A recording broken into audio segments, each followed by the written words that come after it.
রমজান মাস সামনে রেখে বাজারে বেড়েছে মাছ মাংসের দাম, বেড়েছে লেবু, শসা ও বেগুনের দামও। তবে খেজুর, ছোলা আর ডাল জাতীয় পণ্যের দর স্থিতিশীল থাকলেও সংকট কাটেনি সয়াবিন তেলের। রঞ্জিবুল মিজানের রিপোর্ট।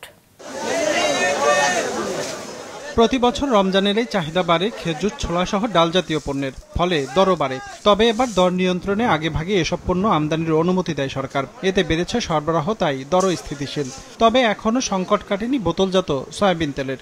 তৈল পাওয়া যাচ্ছে না, পাইলেও দাম অনেক বেশি।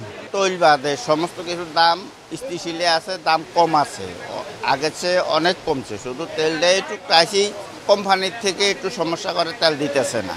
শুধু ছোলা কিংবা খেজুর নয়, রমজানে খাদ্য তালিকায় মাছ মাংস রাখেন সব শ্রেণীর মানুষ। সেই বাজারেও স্বস্তি নেই, কেননা সাধারণের সবচেয়ে বেশি আমিষের চাহিদা পূরণ করা ব্রয়লার আর সোনালীর মুরগির দর সপ্তাহের ব্যবধানে কেজিতে 20 থেকে 30 টাকার মতো বেড়েছে।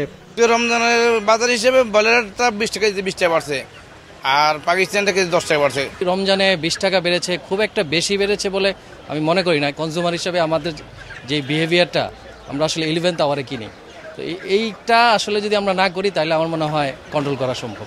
মুরগির পাশাপাশি বেড়েছে গরু আর খাসির মাংসের দরও।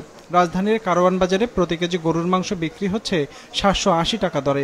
সপ্তাহখানেক আগেও যা ছিল 750 টাকা, আর কেজিতে প্রায় 100 টাকা বেড়ে খাসির মাংস বিক্রি হচ্ছে দেশ জুড়ে তোলপাড়। ওয়ালটন ফ্রিজ কিনে আপনিও হয়ে যেতে পারেন মিলেনিয়ার। 1300 টাকা দরে।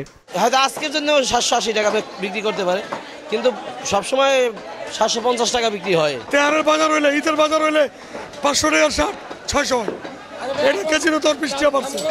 আমাদের এটা কালচারই, এটা যেই সরকার আসে এটা কোনো এই কালচার বন্ধ করা যাবে না, একটু পার্সেন্টেজ, কারণ সব ট্রাক ভাড়া, এই ভাড়া ওই ভাড়া, এটা কিন্তু সব ব্যাপারে সব গত 53 বছর ধরে এটা কালচার চলছে। বেড়েছে মাছের দরও। চাহিদা বাড়ায় গেল সপ্তাহের তুলনায় কেজিতে 20 থেকে 50 টাকা বেড়েছে রুই, কাতল, তেলাপিয়া সহ সব ধরনের চাষের মাছে। নদীর মাছে দর বৃদ্ধির হার আরো বেশি। সব মাছের দাম পার কেজিতে 20-50 টাকা বাড়ছে। নদীর মাছে বলা হয় না, নদীর মাছের মানে কিনা মনে আসে কম, আর অন্যান্য যে মানে প্রজাতির যে মাল, যেটা সাধারণ মাল যেটা খাইতে পাঙ্গাস, তেলাপিয়া, এটা 10-20-30 টাকা কেজিতে বেশি।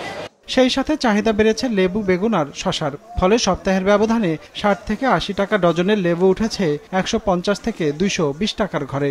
বেগুন আর শসার দরও বেড়ে প্রায় দ্বিগুণ হয়েছে। রঞ্জিবুল মিজান, মাছরাঙা সংবাদ, ঢাকা।